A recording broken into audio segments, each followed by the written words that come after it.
Hi, this is Peter with Simvana. Right now, I am teaching my 15-year-old to drive. And I don't know if you've lived through this or if you remember going through driving training yourself, but it can be a very stressful event. There's a whole lot going on, and for most of us, this is the first thing that we've ever learned that could cause serious harm to yourself or to others if you make a mistake. But that's why we don't start out learning to drive in 5 o'clock traffic on the interstate. We start out really small and really slow. We start out in a parking lot learning how to pull the car forward, how to brake, and then we step forward from there. So, why haven't we always used the same approach in healthcare training? For decades, the mantras were see one, do one, teach one, trial by fire, sink or swim. I was so overwhelmed on my first day of clinical training that I don't think I left with any real usable information. It was an unfamiliar environment, unfamiliar equipment, different medications and procedures, and it was all happening at the same time. Today, I'll explain the approach to learning in Simvana that we've taken, and I'll give a quick example of what it looks like.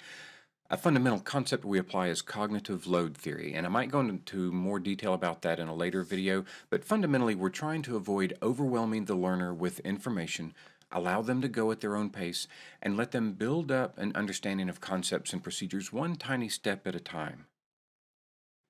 Let's pretend this stone represents a concept. It's just a single atomic idea that I want the student to absorb. I tell the student about the rock, let them study it, and whenever they feel comfortable with it, they just need to put it somewhere where they can retrieve it and then let me know when they're ready to move on. I give them a few more related concepts, give them some time to organize the information however their brain sees fit. And then we add more concepts. And finally, when we're done, their mind has constructed an elaborate and organic data structure that allows them to retrieve the information at will, and they've done it all at their own pace and in their own way. So what does that look like in Simvana? The first thing we do is present supporting information, the what and why about the topic. In this case, it's the CO2 absorber. Next, we have the learner simply identify where it is by tapping it. So now we know the what, the why, and the where. Then we show them deviations from the norm and how to identify them, how those deviations can affect the patient and how to recognize those changes, how to deal with alterations in the norm. In this case, we're actually demonstrating to the learner what they should do step by step, and then we'll have the learner repeat those steps back. Finally, we'll have a challenge where the learner has to adapt and solve the problem on their own.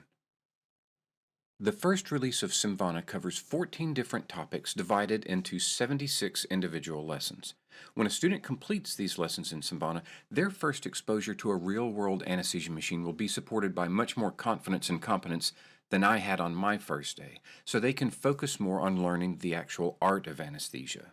We're getting very close to the first release of Simvana, so be sure to click like and subscribe below, and you'll be the first to know when it's available. Thanks a lot.